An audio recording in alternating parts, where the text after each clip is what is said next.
too quick. If you trying to talk, it should be money, no. Riding on the wider body, no fatties. Hyper focus on the paper, no addies. Line my styrofoam with the red, moving real slick. Seize a bloody moon, we're heading down another cruel day. Coming soon after this, but it's just begun. A fighting charge with the rising sun. Tonight.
right, listen up, people. I've got a public service announcement.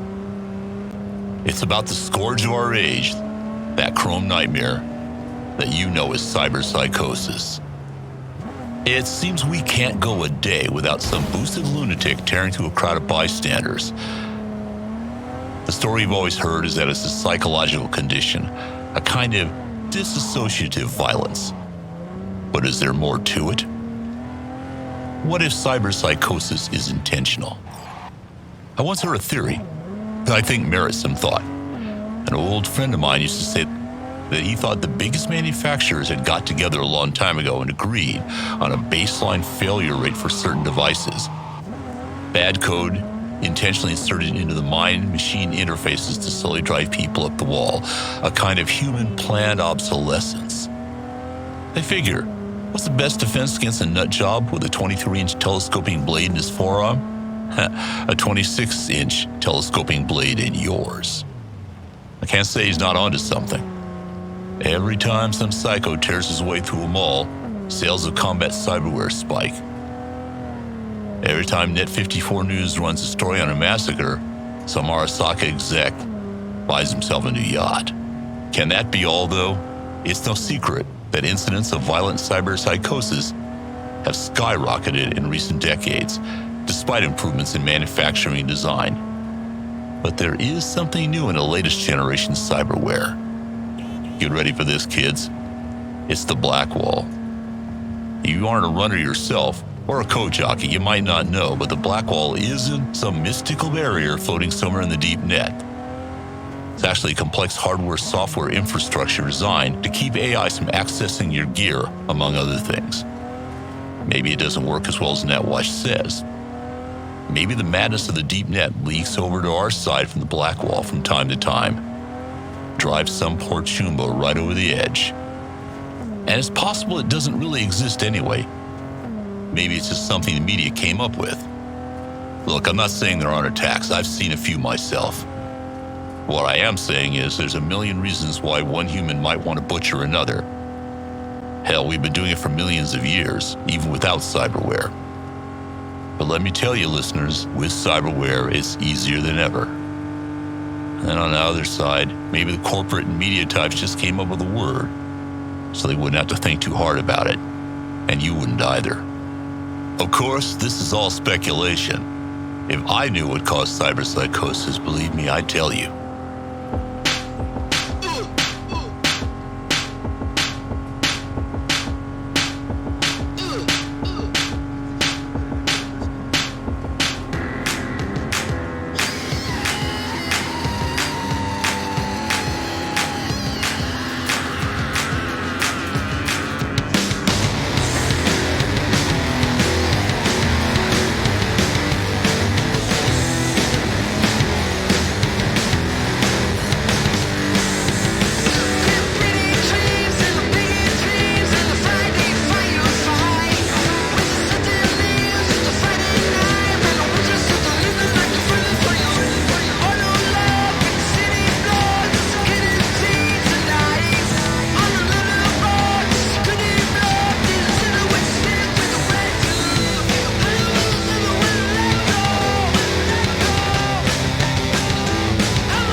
another day to pointless drudgery, slow chipping away all my autonomy, eroding in the race, unsung and underpaid. My colleagues seem to me like saints in cheap parade. Finish off us in the herd, and a nauseating burn on the corpus of the world, where the Compton is secured. Just the naked emperors and the rattling of the purse. I hope you're for the hearse, just nothing could be worse than a live limb as a limb in a dead anatomy.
must have struck a nerve. One of these little motherfucking thirst buckets learned. You ain't a killer, you just a baby gorilla. Fuck around and catch a shell like armadillo. You soft as jello, amaretto sour in my cup. The power up, we doing titty bumps. Shots of 151 rum, nose powder make the strippers come. Ho, white grams go for $60. Look, no more hunger pain. A nigga trying to eat like bodegas and delicatessens. Love killing backpackers with lack of direction. No one cares about your message, kicking knowledge from back to the essence. No more hunger pain. A nigga trying to eat like bodegas and delicatessens. Love killing backpackers with lack of direction.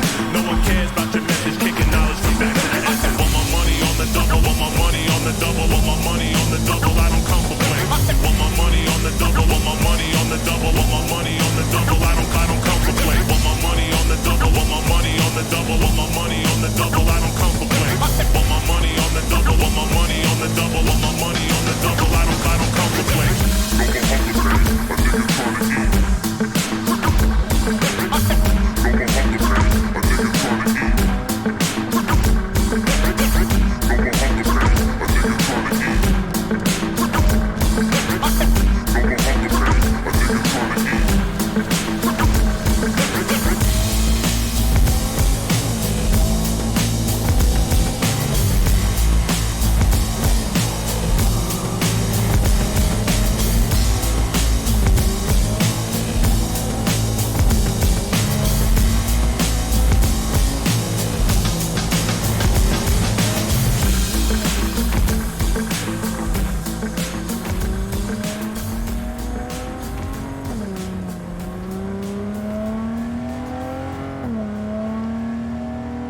Okay, people, listen up.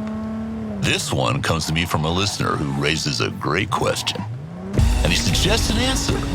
How does the Arasaka family live so long?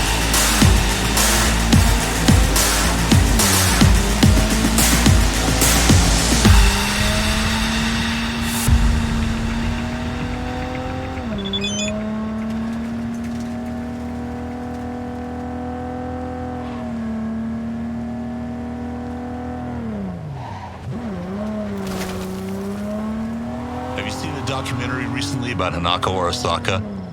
She doesn't look a day over 40, but she's currently pushing her 8th decade. They drink blood. Yeah, checks out, they drain this city for sure. They sleep in coffins. Well, I do happen to know Saburo Arasaka spent the better part of this century in a medical tank to keep him alive. What do the med techs call it? Ah, the sarcophagus. Yeah, it's more of a mummy thing, but close enough. They can only be killed with a wooden stake. And I'm not sure about this one. But maybe someone should test this out and let me know.